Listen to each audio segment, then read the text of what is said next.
Unit of physical quantity, SI unit of physical quantity को continue करते हुए कुछ क्वांटिटीज का आज और हम बता रहे हैं।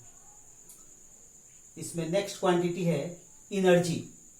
तो एनर्जी क्या है? The capacity to do work is called energy. The capacity कहिए या एबिलिटी कहिए, the capacity to do work is called energy. It is measured by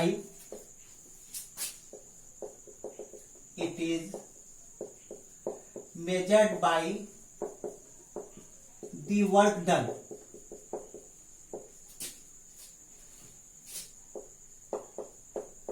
कार्य करने की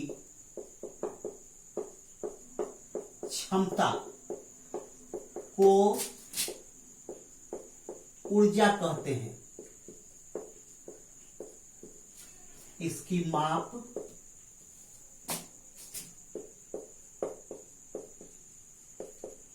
किए गए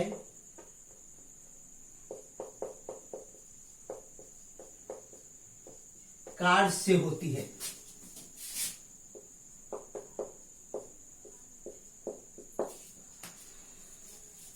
it is measured by the work done. इसकी माप किए गए कार्य से होती है। कैसे होती है बात समझ लीजिए। जैसे मान लीजिए किसी दीवार में या किसी फर्श पर कांटी हमको ठोकना है हैमर से, हथौड़ी से। कम ऊंचाई पर, कम हाइट पर हथौड़ी रख करके ऐसे ऐसे ठुक ठुक ठुक ठुक कर रहे हैं, नहीं ठोका रहा है। इसका मतलब है कि हथौड़े में एनर्जी कम है। उसी हथौड़े को इतनी ऊंचाई से उठा करके अगर हम मार दिए तो कांटी ठोका गया। तो कहने का मतलब है कम ऊंचाई पर हथौड़े में एनर्जी कम थी, अधिक ऊंचाई पर हथौड़े को हम ले गए, उसमें एनर्जी आ गई। कहां से आ गई वह एनर्जी? हमने जो हथौड़े को उठाने में वर्क किया, कैसे वर्क किया? ऊपर की ओर फोर्स लगाया, कितना? हथौड़े के वेट के बराबर, और कुछ हाइट तक डिस्प्लेस किया। अगेंस्ट ग्रेविटेशनल फोर्स हमने वर्क किया। तो हमने जो वर्क किया वही हथौड़े में एनर्जी के रूप में स्टोर हो गया। अब यहां से मारिएगा तो कांटी फर्श में चला जाएगा। ठीक है। दूसरा एग्जांपल, कोई रबड़ की गेंद आपके सिर पर 5 फीट की ऊंचाई से गिरती है, आपको कम चोट महसूस होती है। वही गेंद 25 फीट के ऊंचाई से गिरती है, आपको अधिक चोट महसूस होती है। गेंद वही है, 25 फीट के हाइट पर उसमें एनर्जी अधिक हो गई, 5 फीट के हाइट पर उसमें एनर्जी कम थी। तो 25 फीट के हाइट पर उसमें एनर्जी कहां से आ गई? सवाल यह है कि 25 फीट के हाइट पर वह खुद तो नहीं चला गया, जरूर कोई ले गया। तो ले जाने में जो वर्क किया गया, 5 फीट से 25 फीट के हाइट तक ले जाने में जो वर्क किया गया, वही वर्क एनर्जी के रूप में स्टोर हो गया, यानी वर्क इक्वल टू एनर्जी। इसीलिए हमने लिखा कि it is measured by the work done. The capacity to do work is called energy. It is measured by the work done. तो इसका यूनिट क्या होगा? इसका यूनिट वही होगा जो वर्क का होगा। वर्क का यूनिट क्या था? जूल। वर्क का यूनिट क्या था? जूल। ठीक है। इसका स्क्रीनशॉट ले लीजिए।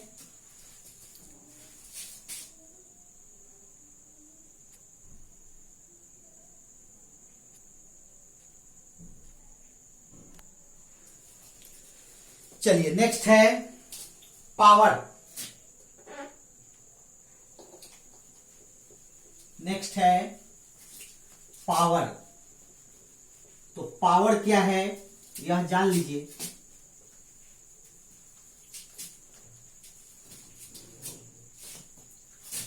पावर शक्ति,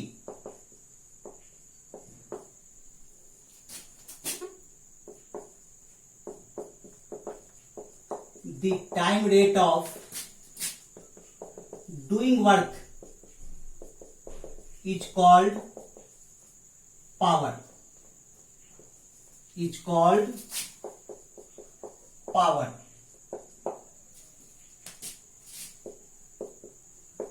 कार्य करने की समय दर को शक्ति कहते हैं। कहने का मतलब है एक ही तरह का काम 4 व्यक्ति को दिया गया, एक जैसा वर्क, ठीक है। जैसे मान लीजिए 4 ट्रेलर बालू अलग अलग रखा हुआ है, 4 लेबर को दिया गया कि इस बालू को इस स्थान से उस स्थान तक रख दीजिए, ढो दीजिए, कैरी कीजिए। एक लेबर समय लिया 6 घंटा, एक लेबर समय लिया 8 घंटा, 8 आवर, और कोई लेबर समय लिया 7 आवर, और एक लेबर जो थोड़ा उसमें ताकतवर दिख रहा था, लंबा चौड़ा दिख रहा था, वह 4 घंटे में ही एक टेलर बालू एक स्थान से दूसरे स्थान पर डिस्प्लेस कर दिया। यानी कि उसके पास पावर अधिक थी, वर्क करने का रेट अधिक था, ठीक है। तो मान लीजिए टी टाइम में डब्ल्यू वर्क हुआ, तो किस रेट से वर्क हुआ, W बाई टी, इसी को कहते हैं हम लोग पावर पी। इसी को क्या कहते हैं, पावर पी। यानी कि P equal to W by T, यानी कि power equal to work by time, work by time. Hindi वाले लिखेंगे शक्ति इक्वल टू कार्य बटा समय। ऐसा यूनिट क्या होगा, वर्क का जूल, टाइम का सेकेंड, इसको हम लोग कहते हैं वाट। क्या कहते हैं, वाट। इसको कहते हैं हम लोग वाट। 1 वाट इक्वल टू 1 वाट, वाट को W से हम लोग इंडिकेट करते हैं, वाट को W से इंडिकेट करते हैं, जूल को J से इंडिकेट करते हैं, सेकेंड को S से इंडिकेट करते हैं। तो 1 वाट इक्वल टू कितना होगा, 1 जूल पर सेकेंड। 1 वाट इक्वल टू कितना होगा, 1 जूल पर सेकेंड। वाट का बड़ा यूनिट भी है। क्या है वाट का बड़ा यूनिट, खुद देख लीजिए, 1 किलोवाट। 1 किलोवाट, 1 किलोवाट का मतलब है, किलो का मतलब 10 टू द पावर 3 वाट, ठीक है। 1 मेगावाट, मेगा का मतलब 10 टू द पावर 6 को कहते हैं हम लोग मेगा, ठीक है। तो ये हो गया 1 मेगावाट, ठीक है। इसको आप यहां पर 10 टू द पावर 3 किलोवाट भी लिख सकते हैं। कैसे लिखिएगा, 10 टू द पावर 3 वाट जो होगा वह किलोवाट हो जाएगा। 10 to the power 3 watt kilowatt हो गया, तो 1 मेगावाट बराबर हो गया मेगावाट बराबर हो गया 10⁻³ किलोवाट। मेगावाट को हम लोग किस चीज से डिनोट करते हैं? MW से। किलोवाट को किस चीज से डिनोट करते हैं? KW से। आई बात समझ में? चलिए इसका स्क्रीनशॉट ले लीजिए।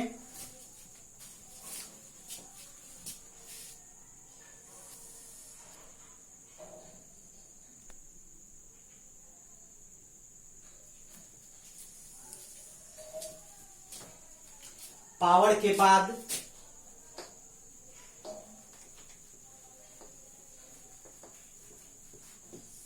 मोमेंटम,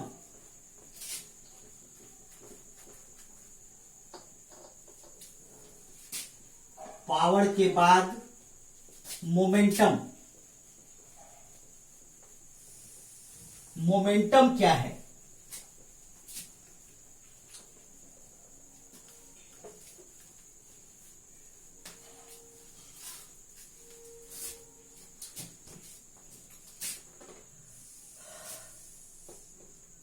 मोमेंटम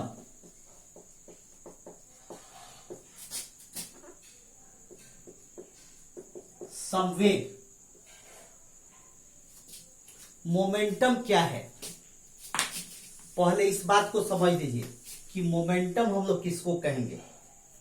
मान लीजिए आपका कोई मित्र साइकिल से आ रहा है खूब तेजी से। मैंने कहा आपको कि उसको रोकिए। वह रुकना नहीं चाह रहा था, लेकिन मैंने कहा कि उसको रोकिए। आपने जबरदस्ती उसको रोकने का प्रयास किया। क्या होगा? बहुत होगा तो हाथ पैर में चोट लगेगी आपके। आपने रोकने का प्रयास किया, बहुत होगा तो हाथ पैर में चोट लगेगी। आप उसको रोक सकते हैं, ठीक है।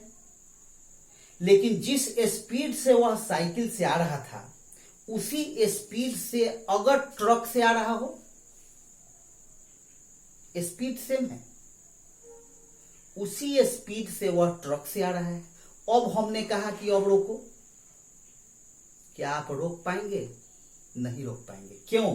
क्योंकि उसमें मास अधिक है। उस ट्रक का मास साइकिल के मास से अधिक है, इसलिए अब आप उसको रोक नहीं पाएंगे, ठीक है। क्रिकेट खेलते होंगे, फील्डिंग करते समय गेंद धीरे से आती है, आप आसानी से उसको रोक लेते हैं। फील्डिंग करते हैं, गेंद को आप रोक लेते हैं आसानी से। वही गेंद काफी तेजी से आती है, फास्ट, तो आप क्या करते हैं? आप रोकते जरूर हैं, लेकिन आपके हाथ में थोड़ी चोट लगती है, आपको रोकने में कठिनाई महसूस होती है। गेंद वही है। पिछले कंडीशन में क्या था? स्पीड सेम था, मास अलग था। दूसरे एग्जाम्पल में क्या है? मास सेम है, स्पीड अलग है। यानी दोनों एग्जाम्पल में एक बात कॉमन है, product of mass and velocity.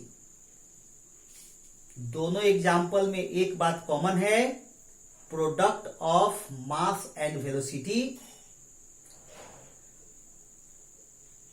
और यही product of mass and velocity अगर कम है तो आपको रोकने में कठिनाई नहीं होगी, और यही अगर अधिक है तो आपको रोकने में कठिनाई होगी, ठीक है। इसी product of mass and velocity of moving body को हम लोग कहते हैं मोमेंटम। आई बात समझ में? तो the product of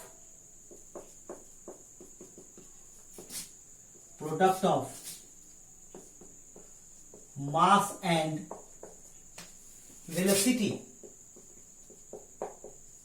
of a moving body is called momentum, ठीक है।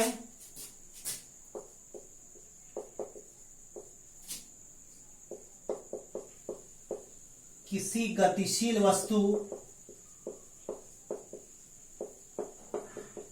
वस्तु के द्रव्यमान और वेग के गुणनफल को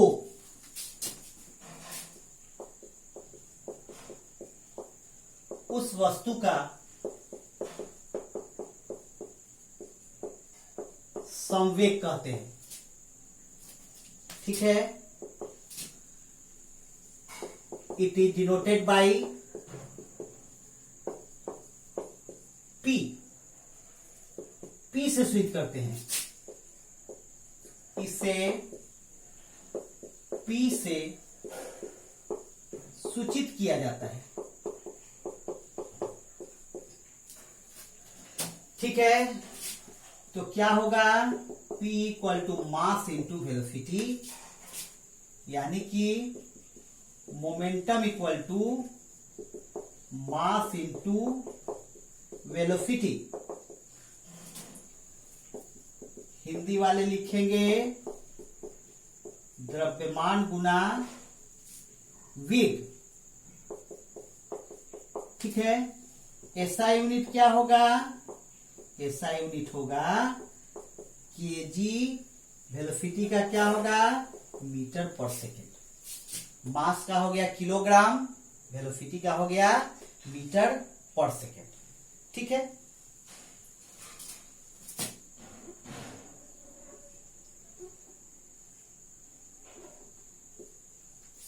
आई बात समझ में। चलिए स्क्रीनशॉट लीजिए।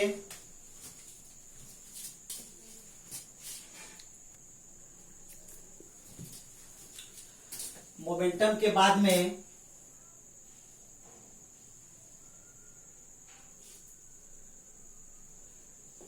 डेंसिटी।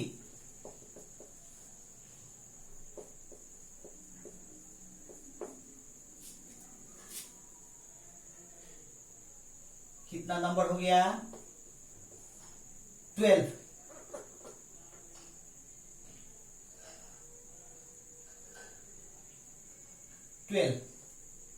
डेंसिटी, ये डेंसिटी क्या है,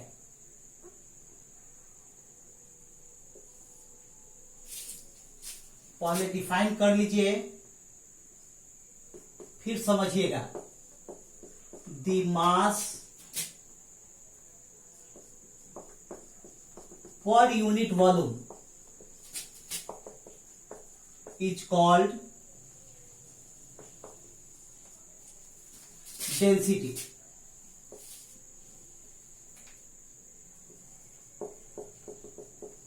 डेंसिटी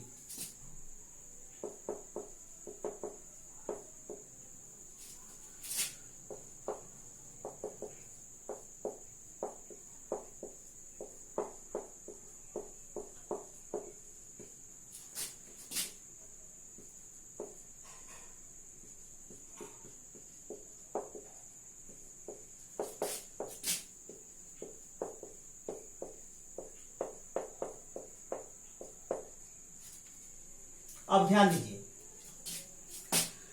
अगर भी वॉल्यूम में एम मास है, किसी वस्तु के, किसी बॉडी के भी वॉल्यूम में एम मास है, यूनिट वॉल्यूम में कितना मास होगा, एम बाई भी, और इसी को कहेंगे हम लोग डेंसिटी।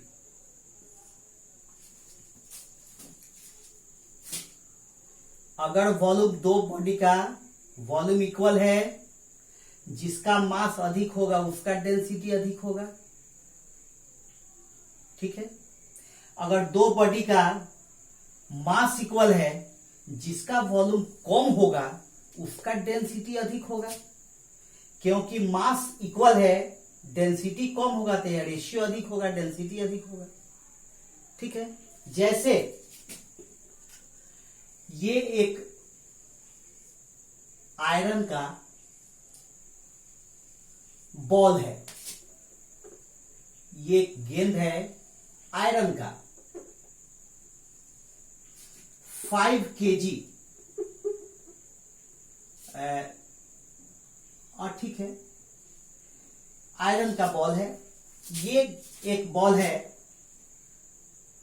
लकड़ी का, वुड का, और ये है कॉटन का। 3 बॉल हमने लिया, तीनों का वॉल्यूम इक्वल है। किसका डेंसिटी अधिक होगा? निश्चित रूप से आयरन का। क्यों? क्योंकि आयरन का मास सबसे अधिक है। ठीक है, क्यों आयरन का मास अधिक है? इसलिए कि इस वॉल्यूम में आयरन के पार्टिकल्स एक दूसरे के काफी डेंस है। डेंस का मतलब very close to each other. Particle जो है आयरन में एक दूसरे के काफी क्लोज हैं। They are very close to each other in iron ball. But ये वुड का, लकड़ी का गेंद है। वॉल्यूम सेम है, लेकिन इसका मास निश्चित रूप से कम है। क्यों कम है? इसलिए कि इसमें लकड़ी के जो पार्टिकल्स हैं वो एक दूसरे से आयरन के इतना क्लोज नहीं है, यानी इनका डेंसिटी आयरन के कंपेयर में कम है। कॉटन का डेंसिटी सबसे कम है। क्यों? क्योंकि इसका मास सबसे कम है। सबसे मास कम क्यों है? आपको पता है कॉटन, रुई आप देखते हैं तो क्या देखते हैं? रुई कितना अलग अलग रहता है उसका। रुई का जो पार्टिकल्स हैं वो कितने अलग अलग होते हैं, यानी कम ही रुई जो है इतना वॉल्यूम एक्वायर कर लेगा। ठीक है, ये तो हो गया वॉल्यूम इक्वल। तो वॉल्यूम इक्वल है, जिसका मास अधिक है उसका डेंसिटी अधिक है। अब मास इक्वल, 2 kg आयरन इतना बड़ा, 2 kg लकड़ी वुड इतना बड़ा, इससे भी थोड़ा ज्यादा, और 2 kg कॉटन इतना बड़ा, यानी वॉल्यूम बड़ा हो गया। तो जिसका वॉल्यूम बड़ा होता जाएगा उसका डेंसिटी कम होगा। जिसका वॉल्यूम सबसे बड़ा उसका डेंसिटी सबसे कम। 2 kg कॉटन, वॉल्यूम कितना? इतना, उसका डेंसिटी सबसे कम। उससे कम वॉल्यूम लकड़ी का, वुड का, मास 2 kg ही, उसका डेंसिटी उससे अधिक। 2 kg आयरन बॉल, इसका वॉल्यूम सबसे कम, इसका डेंसिटी सबसे अधिक। तो डेंसिटी का फॉर्मूला क्या होगा? Density equal to mass by volume. ठीक है, घनत्व बराबर द्रव्यमान बटा आयतन। जब एसआई यूनिट लिखेंगे तो क्या लिखेंगे? KG by metre cube, KG पर मीटर क्यूब। और इसी को सीजीएस सिस्टम में लिखेंगे। सी का मतलब सेंटीमीटर, जी का मतलब ग्राम, एस का मतलब सेकेंड। तो क्या होगा? ग्राम बाई सेंटीमीटर क्यूब, ग्राम पर सेंटीमीटर क्यूब, जिसको हम लोग ग्राम पर सीसी भी कहते हैं। क्या कहते हैं? ग्राम पर सीसी भी कहते हैं। ठीक है, चलिए स्क्रीनशॉट ले लीजिए।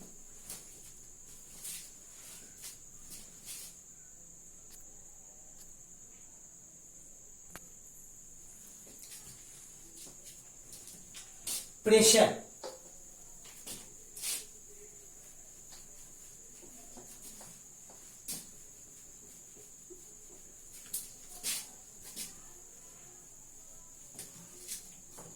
नेक्स्ट है प्रेशर। ये क्या है?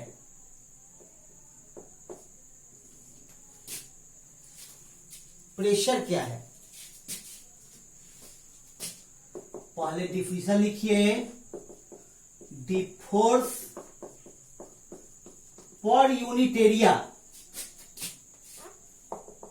Is called pressure, is called pressure. The force per unit area is called pressure.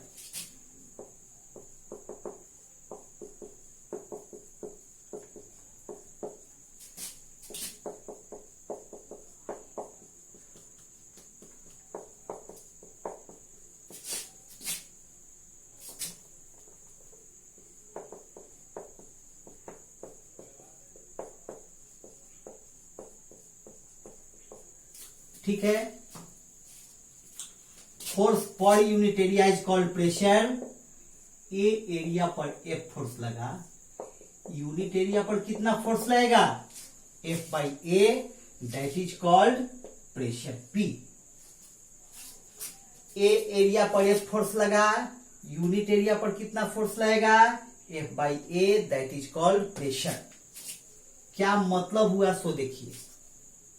मान लीजिए कि यह कोई लोहे का टुकड़ा है जिसकी मोटाई, जिसका एरिया ऑफ क्रॉस सेक्शन इतना है, ठीक है। इसको हम दीवार में ठोकना चाह रहे हैं।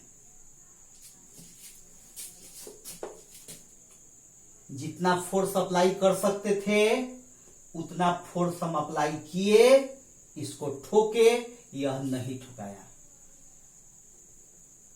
ये दीवार के अंदर नहीं जा सका। ये फोर्स हम अप्लाई किए, ये दीवार के अंदर नहीं गया,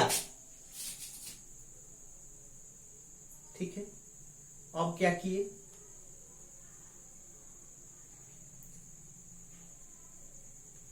इसको ले गए, आग में गर्म किए, हथौड़ी से पीट पीट करके इसको नुकीला बना दिए, ठीक है। हैमर से, हथौड़े से इसको पीट पीट करके नुकीला बना दिए, और अब आकर के फिर उतना ही फोर्स लगाए। इस बार यह अंदर चला गया। इस दोनों में क्या अंतर है? पहले कंडीशन में एरिया अधिक था, एफ बाई ए, यानी यह रेशियो कम पड़ गया, यानी प्रेशर कम हुआ। दूसरे कंडीशन में एरिया बहुत कम हो गया, यानी प्रेशर जो है एफ बाई ए रेशियो बहुत अधिक हो गया, यानी प्रेशर अधिक हो गया। आई बात समझ में? तो प्रेशर इक्वल टू क्या है, force by area. Pressure equal to क्या है, force by area. P equal to F by A. Hindi जिनको लिखना है,